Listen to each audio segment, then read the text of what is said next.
messieurs, bonsoir et bienvenue à cette émission d'Info 9. Du 7 au 12 septembre 2008, une équipe d'évaluateurs chevronnés a visité le centre de santé et des services sociaux des Aurores boréales et a évalué la qualité des services dispensés. Alors, pour nous parler des résultats de ces évaluateurs, je reçois le directeur général du centre de santé des services sociaux des Aurores boréales, M. Paul Fortin. M. Fortin, bonsoir. Bonsoir. M. Fortin, si on parlait d'abord, c'était quoi cette équipe d'évaluateurs-là, puis ils venaient de où, puis ils venaient faire quoi? En gros, là. Okay. C'est des équipes d'évaluateurs qui sont engagés par le Conseil canadien d'agrément. Le Conseil canadien d'agrément, c'est un organisme externe qui fait une reconnaissance publique de la qualité des services d'une organisation de santé et services sociaux. Okay. Fait, ces gens-là sont venus sur notre territoire évaluer comment ça se passe dans notre organisation au niveau de l'ensemble de l'organisation. Qu'on parle de l'administration, qu'on parle du conseil d'administration, des services qui sont dispensés à la population, de l'organisation générale des services, de la sécurité. C'est tout ce qui est le centre de santé et services sociaux des Aurores boréales.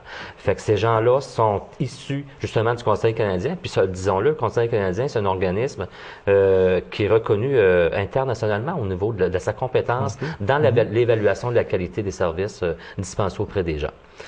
Puis, avec ce nouveau processus-là qu'on a connu cette année, c'est un programme conjoint d'évaluation de la qualité. C'est encore plus important parce qu'on avait aussi la notion du Conseil québécois d'agrément.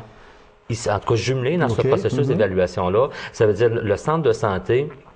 Par cette évaluation, on a réussi, en tout cas, à passer avec excellence, mentionnons-le. En tout cas, notre processus d'agrément, c'est une fierté pour nous et on se voit remettre un diplôme double et du Conseil canadien et du Conseil québécois pour justement la qualité des services qu'on dispense à notre population. Puis c'est un agrément qui est bon pour 3 ans. On devra le rechercher à tous les 3 ans, mais c'est 2008-2011. 2008-2011. Quand on est averti que une certaine équipe d'évaluateurs comme ça, que ce soit au niveau canadien, au niveau québécois, ça s'en vient chez nous. Comment on réagit? Je parle du directeur général, je parle du conseil d'administration, parce que c'est tout ça, là. Okay? Comment on réagit face à ça? Je ne veux pas dire, là, hey, mon Dieu, ils vont-tu nous trouver des bébites, là? C'est pas ça que je veux dire, mais c'est, est-ce qu'on est prêt à les recevoir? Est-ce que c'est vous qui les avez demandés ou vous avez été choisis? Comment ça a fonctionné? Depuis quelques années, le ministère de Santé a coulé dans la loi l'obligation pour l'ensemble des centres de santé au Québec de passer un processus d'agrément. Fait que nous, c'est évident, on s'est inscrit à l'intérieur de ce processus-là. On a eu du temps pour se préparer. On connaît en tout cas les normes qui seront évaluées. C'est un engagement de la haute direction, c'est un engagement du conseil d'administration à dire, on s'en va dans un processus d'agrément. On a mis des ressources, en tout cas, à la ressource du centre de santé pour préparer notre dossier. Et là, puis les équipes ont participé, les équipes d'intervenants, le conseil d'administration, les médecins, la population a participé par un sondage à ce processus-là. Puis ça, je tiens à les remercier parce qu'on a eu... On a eu vraiment l'assentiment c'est une participation active de la population en disant, mais écoutez, nous, les services qu'on reçoit sont de bonne qualité. On a toujours des affaires à améliorer, mais au moins, on a eu la participation de la population. Intervenants, médecins, conseil d'administration, ça veut dire qu'on a préparé notre dossier, on attendait les gens, on était prêts à les recevoir. Moi, ce que je trouve bien dans ça surtout, c'est quand vous parlez de la population, des usagers aussi qui ont été consultés. Donc, quand on dit c'est le directeur général et son équipe, on parle du conseil d'administration, jusque-là, on s'en va, là, on reste vraiment là, à l'interne. On reste dans la bulle. OK? Mais on sort de là en allant chercher la population qui vient dire son mot, elle aussi, et les usagers qui viennent dire leur mot. Eux autres, ils sont primordiaux, eux autres. Là. Ils viennent dire leur mot. C'est donc dire que là, quand vous recevez cette attestation-là, bravo, parce que c'est pas seulement l'intérieur, mais on va à l'extérieur également. Eux autres, ils ont vraiment la population et les usagers, c'est excessivement important qu'ils participent à ça. C'est important. Puis avec le nouveau programme d'agrément, justement, moi j'en fais des évaluations d'agrément au niveau des différents centres de santé en province. Je peux vous dire qu'avec le nouveau procédé, qu'on prend la peine d'aller voir les usagers, de consulter, de voir comment ça s'est passé, comment est-ce qu'ils ont été admis, comment le séjour durant leur hospitalisation s'est passé, quelles remarques ils ont à nous faire. Est-ce que ça a été fait avec une continuité, une sécurité? C'est tout ça qui est évalué. évalue. Hein?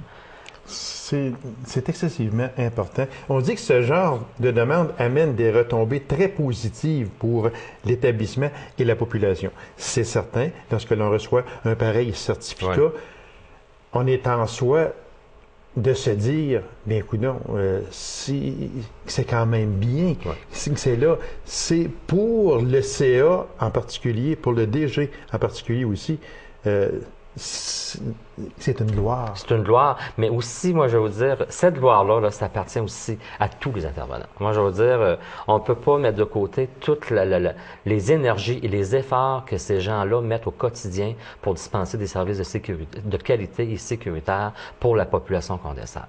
C'est vraiment, c'est un engagement. Hein? Oui. Puis on le sent, cet engagement-là, puis depuis plusieurs années, je pense que c'est présent au niveau de tous les gens qui œuvrent dans notre centre de santé, que ce soit des bénévoles, que ce soit des intervenants, que ce soit des médecins.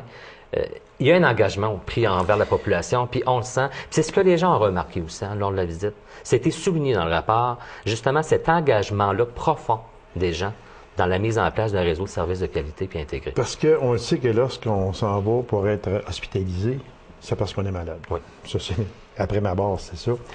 On s'en va pas là pour faire une partie de plaisir. Déjà, lorsque l'on met le pied dans l'hôpital, ça va pas bien.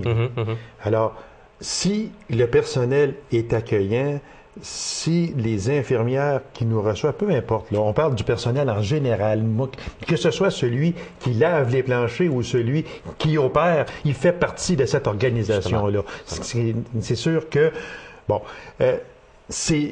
quand on reçoit tout ça, là, c'est important qu'on soit bien reçu, puis qu'on soit aimé, si vous voulez, parce que c'est vraiment indispensable, parce que déjà, on est malade, donc on ne file pas pour avoir des problèmes en surplus de ce que nous avons comme problème à l'entrée à l'hôpital. C'est ça. C'est ça que l'équipe de visiteurs est venue reconnaître chez nous, justement. Tout le processus qui entoure un épisode de soins. Comment ça se passe, ce processus-là? Qu'est-ce qu'on doit améliorer? Parce que là, on a eu justement cet agrément-là, mais ça ne veut pas dire qu'on s'assoit sur nos lauriers et on attend. Non, absolument. Parce que, comme vous le disiez tantôt, il y a toujours des choses à améliorer, il y a des choses à corriger. Ça, il y en aura tout le temps. Fait que c'est au personnel à faire un suivi, tout simplement. On parle de 2008-2011. Oui. Après 2011, vous pouvez être réévalué encore? On a l'obligation de retourner en processus d'agrément. Ça veut dire qu'ils vont on a cette obligation-là. Puis c'est correct. Je pense qu'on s'était engagé dans un processus continuel d'amélioration de la qualité et le fait d'avoir cette obligation de se faire évaluer aux 3 ans où on est rendu justement dans nos processus, c'est important de le faire. Parce que nous, ça nous donne la couleur juste en disant, mais vous êtes rendu là, puis on a encore ça à faire, puis on va continuer à le faire pour être capable de toujours aller plus loin dans cette qualité de service-là. Moi, j'aimerais juste, ici, il y a des commentaires, M. Fortin.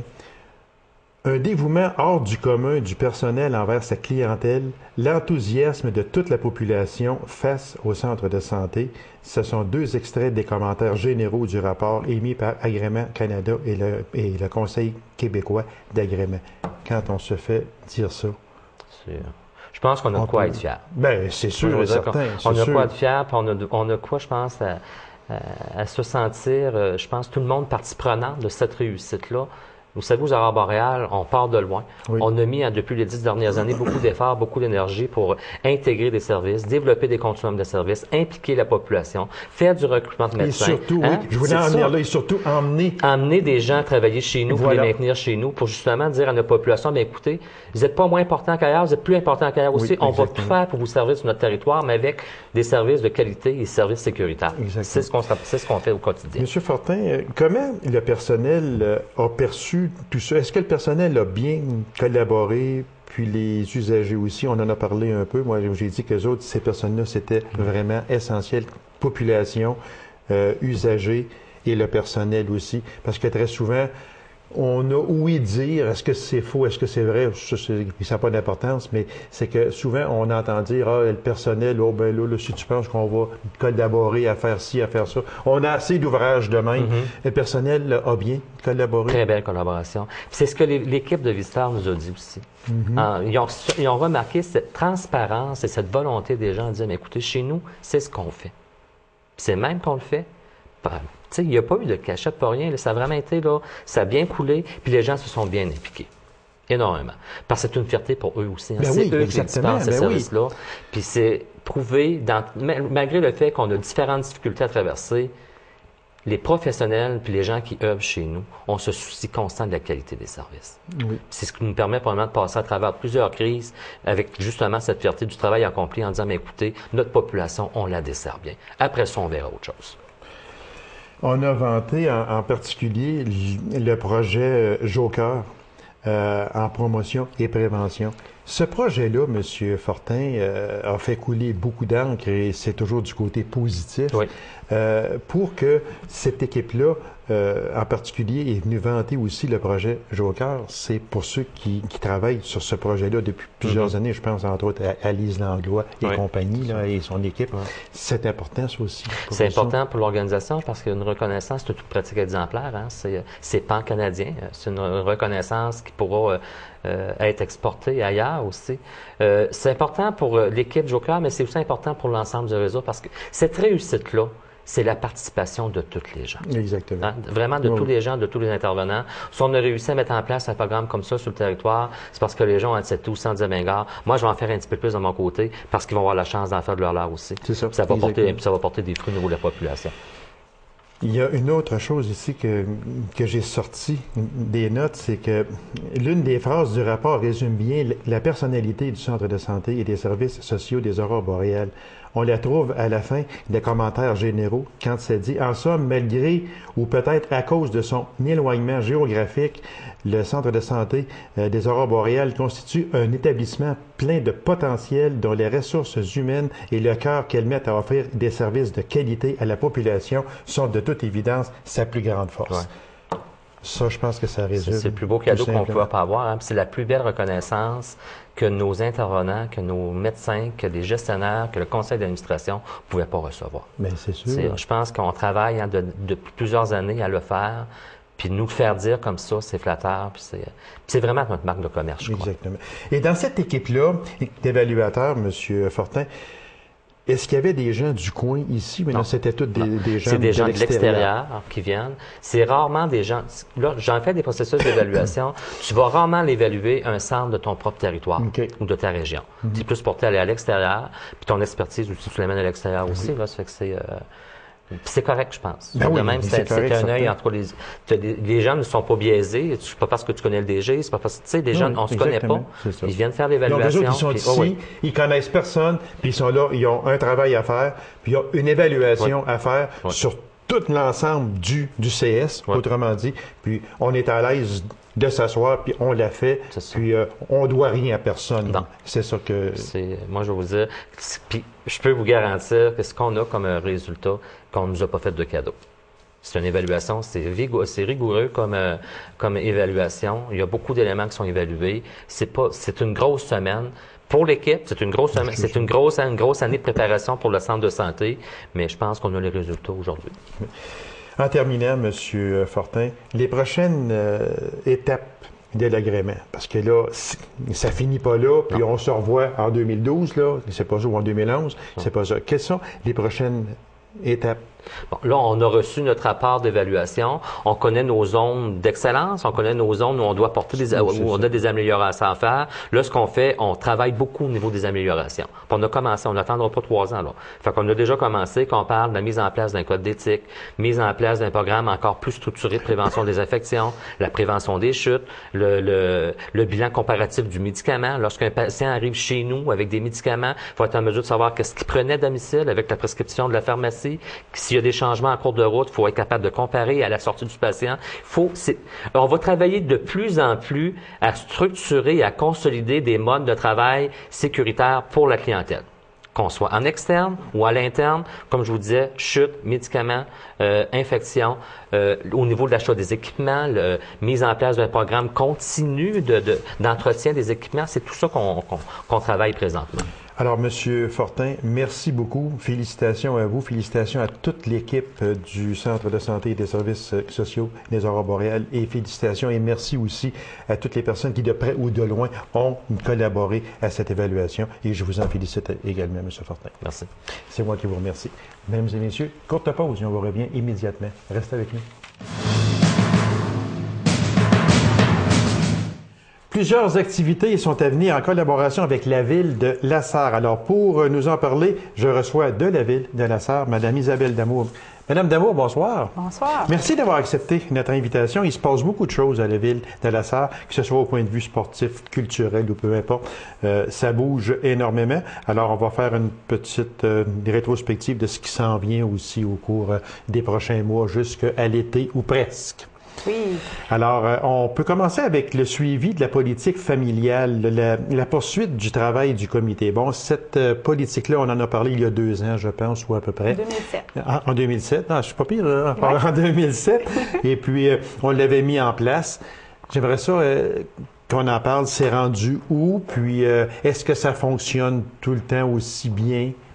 En fait, la politique familiale tire à sa fin. Le plan d'action tire à sa fin. Il termine en 2009. Par contre, on travaille là, pour en élaborer un autre. Là, on va commencer à travailler là-dessus dans les prochains mois.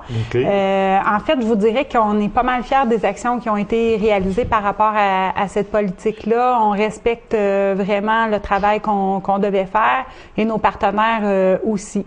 Donc, ce que je vais vous parler va pas mal toucher la politique familiale parce qu'il y a beaucoup de choses qui découlent de ça. Mais je veux en revenir, moi, à ça. C'était un plan, il se termine en 2009, donc cette année. Vous êtes après à en élaborer un autre, c'est ça? Pas maintenant, mais ça va venir. Ça va venir. Est-ce que ce sera la suite de ce qui est actuellement, ou bien non, ce sera complètement différent, sans aller dans les détails? C'est sûr que ça va être la suite. Par contre, on va suivre une tendance qui est provinciale d'inclure nos aînés à l'intérieur de notre politique familiale. Il y a des municipalités qui ont choisi de faire 2 politiques distinctes. Nous, on croit que la famille est inclusive, donc les aînés vont faire partie de cette politique-là et on va peut-être plus cibler d'action là à ce niveau-là, sans oublier les autres niveaux d'intervention. Qui travaille ce plan-là, en ce sens? Qui le met sur papier? Est-ce que c'est un comité qui est chapeauté par la Ville, mais dont vous faites partie? C'est ça. Moi, mon rôle, c'est vraiment de coordonner le comité. On a un conseiller municipal qui est responsable de la question familiale, qui est M. Yves Dubé. Il y a aussi une dizaine de personnes qui sont issues de différents milieux, comme l'éducation, les affaires, l'habitation. On touche à tout. On touche vraiment à tout. Par contre, on veut rajouter les aînés au sein de la composition. Oui, tout à fait. Initialement, on les avait approchés, mais ils voyaient peut-être moins leur place. Mais en intégrant le mot aîné dans notre politique, je pense qu'ils vont se sentir partie prenante. Puis d'autant plus qu'on fait de plus en plus d'actions pour eux, entre autres au Salon des générations. Exactement, qu'on va parler aussi tantôt. Activités de loisirs pour la famille. Bon, mais la famille, ça rentre un petit peu là-dedans. Là, c'est dans la politique familiale. Il y a des activités et des loisirs pour la famille. Ça devient un élément essentiel. Je pense qu'on s'occupe de la famille en ce sens qu'on leur donne des loisirs. Oui. Parce que il faut sortir aujourd'hui, puis il faut participer. Donc, cette activité-là, comme il y a la semaine de la famille aussi. Oui. Je vous soulignerais que durant la semaine de relâche, il y a eu une belle concertation au niveau des partenaires pour offrir une offre de service là, aux familles, autant pour les enfants en relâche que pour les parents qui prenaient des vacances avec leurs enfants. Donc, ça, c'était très bien. Pour la semaine de la famille, il y a un comité qui a été formé et on organise durant cette semaine-là plein d'activités. Nous, ça faisait partie prenante de notre politique familiale. On a pris une décision cette année qui était vous savez qu'au mois de mai, il y a beaucoup d'activités à la Sarre. Tous les organismes qui font des spectacles de fin d'année les font pratiquement tous au mois de mai. Donc, on a dit, on va faire une petite activité pour cette année, malgré que durant la semaine, la Maison de la famille fait quand même beaucoup d'autres activités. Mais nous, notre activité majeure cette année, je vous le dis en exclusivité ce soir, c'est que durant la Sarre en fête, on va faire une méga activité pour la famille. On va avoir une journée expressément pour eux. Puis ça va être quelque chose, je vous dirai pas, je vais laisser de la place à Marie-Luce là, prochainement pour venir vous en parler. Marie-Luce Doré qui est au loisir. Mais cette année, ça va être vraiment quelque chose de big, si vous me permettez l'expression, pour nous, là. Donc, on a dit, pour la Semaine de la famille, la Ville va quand même faire une activité. Cette année, on a choisi de lancer notre nouveau concept Qualité Famille avec les gens d'affaires. Donc, on va faire ça durant la semaine. Par contre, le gros budget d'activité va être transféré à l'été pour qu'il y ait le plus de familles possible qui puissent en profiter. C'est bien, ça. Ça se passe quand, la Semaine de la famille? C'est nous, on devance un petit peu, c'est du 9 mai au 16 mai à peu près. OK. Donc, c'est vraiment, nous, on l'a étendu sur 2 fins de semaine parce qu'il y a la fête des mères qui est le 10 mai. Quelque chose de même. Donc, ça fait partie là, de la semaine, puis on a quand même une belle brochette d'activités. Salon des générations. On dit qu'il y a des nouveautés cette année? Oui, encore, vous êtes chanceux, vous avez des primaires. C'est pour ça qu'on vous a invité, Madame Damour. Au niveau du Salon des générations, cette année, on voulait avoir, ça faisait quand même 3 ans qu'on utilisait la même formule, on avait des kiosques, tout ça. Cette année, on voulait y aller plus avec un thème, puis quelque chose de spécial, faire un genre d'happening pour les aînés, mais pour toute la population parce que ça touche tout le monde. On va avoir une pièce de théâtre qui est issue d'une troupe qui s'appelle Théâtre Poivre et Sel, qui viennent de Gatineau, qui ça fait peut-être 6-7 ans qu'ils produisent cette pièce-là. Ça s'appelle Réveille-toi, Arthur. Arthur est un aîné qui subit toutes sortes d'abus alentour de lui, mais qui s'en rend pas nécessairement compte. Des abus financiers, des gens qui veulent lui vendre des choses puis qui en profitent parce que c'est un aîné, son fils... C'est pour faire prendre conscience aux gens que des fois, on vit des situations qu'on n'est pas obligé de subir, mais qu'on n'est pas tout le temps conscient. On est peut-être plus vu comme vulnérable, mais c'est plus vrai, ça. Aujourd'hui, ils ont leur place eux aussi. Donc, c'est une pièce qui dure à peu près 1h30, qui va peut-être faire allumer des sons de cloche chez certaines personnes, puis même chez les personnes, des fois, qui font vivre des choses sans s'en rendre compte nécessairement. Exactement. Donc, tout va tourner alentour de ce thème-là. On va avoir des exposants qui vont être là pour répondre aux questions des gens par la suite. Sûreté du Québec, le CAVAC, des intervenants qui vont être capables de répondre là, dès la fin de la pièce pour dire « Moi, je connais quelqu'un », parce que c'est jamais nous, hein. Souvent, c'est « Moi, je connais quelqu'un ». Je connais une personne qui, mais dans le fond, c'est... Tout à fait. Si ça, nous autres, on ne veut pas savoir c'est qui, mais on va être capable de leur donner un support à ces gens-là. Donc, on va y aller plus dans cette formule-là. On va vraiment faire sentir... Mais c'est une belle nouveauté, ça, là. En tout cas, nous, on pense que c'est quelque chose qui va intéresser les gens. Puis, je pense que des fois, il faut comme bouger un peu les structures. Quand ça fait un certain temps, on a besoin de renouveau. Si on veut que les gens continuent à venir, ben, je pense que c'est une solution. En tout cas, on va voir ce ce que les gens... Ça sera sûrement très apprécié, j'en suis persuadé. Je crois que oui. Oui. Il y a aussi Qualité Famille. Là, il va y avoir un logo. Oui. En fait, ce que je vous parlais tantôt, on veut essayer de faire ressortir la qualité famille dans les affaires ou dans les organismes. Les gens qui portent attention aux familles, parce qu'on sait que des fois, on a l'impression, quand tu arrives avec tes 3-4 enfants, que tu déranges. Hein? Tu arrives dans un commerce, puis... tu sais pas trop quoi faire avec tes enfants. C'est vrai. Mais il y a des entreprises en Abitibi-Ouest, à la SAR entre autres, qui ont développé des choses dans les salles d'attente, des salles de jeux pour les enfants, dans les restaurants, des tables à langer. C'est d'inciter les gens d'affaires à leur dire que les enfants ont leur place là aussi. Tout à fait. Puis... en tout cas, on nous annonçait un baby boom réel pour 2008. Puis, en tout cas, c'est censé continuer. Donc, on va être prêt. Qu'est-ce qu'il y a eu en 2008 pour ça? Le nouveau régime, je crois. Oui, exactement, oui. Mais nous, on veut dire qu'à la SAR, on est particulièrement sympathique à la cause de la famille et les entreprises qui porteront des actions en ce sens auront le label à poser dans leur entreprise. Donc, on fera le dévoilement du label qui va être créé d'ailleurs par Radium Multimédia. Donc, ça va être un produit de chez nous. Et dans le fond, on veut que les gens se l'approprient. Puis quand ils voient ça, ils savent qu'ils sont les bienvenus avec leurs 3, 4, 5 enfants. Avec leur progéniture. Exactement. Alors non, c'est bien. Et puis, je suis content que qu'on souligne ça parce que c'est vrai ce que vous dites, qu'il y a des personnes qui se sentent un peu... on dirait, mes enfants ne sont pas acceptés ici, que ce soit dans un restaurant, un magasin quelconque. Regarde, on n'ira pas là, je suis avec les enfants, là, puis on leur dit, regarde, on va déranger tout le monde, là, mais les enfants ont le droit d'y aller, là, comme tout le monde. Effectivement. Là, aussi. Fait que c'est excessivement important. C'est bien, je vous félicite. C'est vraiment quelque chose de qualité, vraiment. Merci. Le bulletin La Sarcelle, ça, c'est quoi, 1 an à peu près? Ça fait un an. Oui, on commence notre 2e année. OK. On a revu, en fait, après avoir fait le tour du cadran, on s'est réajusté un petit peu pour offrir un produit encore plus de qualité. Est-ce que c'était un essai d'1 an, puis on disait, on dit après, bien là, on verra, ou bien non, si c'était, on le fonde, puis on s'en va. On fera plusieurs années, mais on va le corriger, le rectifier un peu? En fait, on avait inscrit, parce que c'est issu aussi de la politique familiale, on avait un besoin de communiquer de l'information. Okay. On s'était dit, 2008, on le produit, 2009, on le produit, après ça, on réévalue. OK.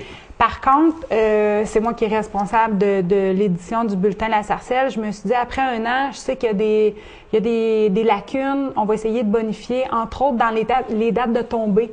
Ça, c'est pas évident parce que on en fait 3 par année. Pour l'été, on a peut-être moins d'activités. Printemps, ça commence plus tôt que qu'est-ce qu'on avait conclu là, initialement. Okay. Donc, on se réajuste, puis on va bonifier, on va avoir plus de pages.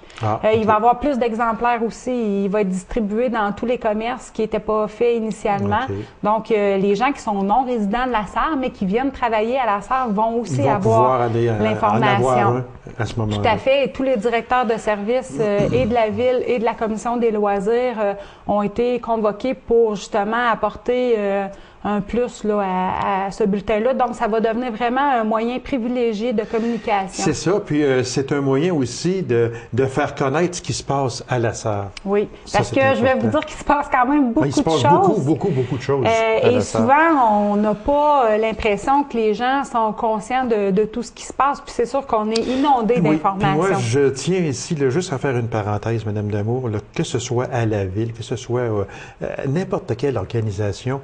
Moi, j'ai à appeler souvent, puis chapeau, on me dit toujours oui. Fait que je vous remercie infiniment, dont vous, justement, j'appelle Mme Damour. Isabelle, tu dois avoir de quoi venir me dire. Oui, j'y vais. C'est aussi simple que ça. Fait que chapeau et merci beaucoup parce que c'est très précieux pour moi la collaboration de toutes ces personnes-là, de tous ces organismes-là à la SAR, c'est vraiment essentiel. Et vous aurez toujours une place aussi à cette émission-là. Bon, en fait, c'est notre rôle aussi d'informer exactement. les gens. Puis moi, c'est mon rôle de vous inviter à venir informer les gens. Fait que, parce que l'émission passe à la grandeur de l'Abitibi-Témiscamingue. Patrouilleur à vélo. Oui, c'est de retour. Ça revient encore. C'est de retour. Ça, c'est bon aussi. Puis, les patrouilleurs à vélo, ça va être notre 3e année. Leur rôle est bonifié à chaque année. On leur donne des nouvelles responsabilités.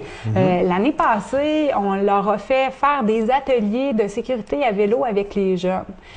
Pour cette année, ce que je veux faire, c'est beaucoup de la sensibilisation auprès des aînés sur la sécurité. Aller valider avec eux, est-ce qu'ils se sentent en sécurité? Est-ce qu'il y a des moyens qui se sentent plus en sécurité? En fait, c'est notre proximité pour nous, la ville. Hein? Ces gens-là, ils sont sur le terrain, ils sont là tout l'été. Les gens, on sait qu'ils sortent davantage dans la rue. Oui. Donc, on sert d'eux, dans le fond, puis pas au sens péjoratif du terme, là, pour nous ramener l'information. Les gens, comment ils se sentent dans nos rues, comment ils apprécient nos pistes cyclables, c'est ça, parce parcs. Que c'était donné avant ça aux jeunes. Assez souvent, mais là, on commence de plus en plus à avoir des personnes d'un certain âge, et même un âge certain aussi, puis on en voit de plus en plus. Alors, ces personnes-là se sentent aussi sécurisées par ces patrouilleurs et patrouilleuses. C'est ce qui est ressorti l'année passée du bilan, puis c'est pour ça que cette année, on a décidé d'axer un petit peu plus, soit par la présence des patrouilleurs là, dans les résidences pour aînés, dans divers événements. Il va se passer encore beaucoup de choses à la SAR et puis on n'a pas le temps de parler, on voulait parler d'association avec les dérailleurs, l'ajout de delinéateurs pour sécuriser les cyclistes. Alors, on s'en reprendra une prochaine fois. Oui, avec grand plaisir, Mme Damour. Je vous remercie beaucoup. Ça me fait plaisir. Alors, mesdames et messieurs, merci d'avoir été là et on se donne rendez-vous à une prochaine émission d'Info 9. Au revoir.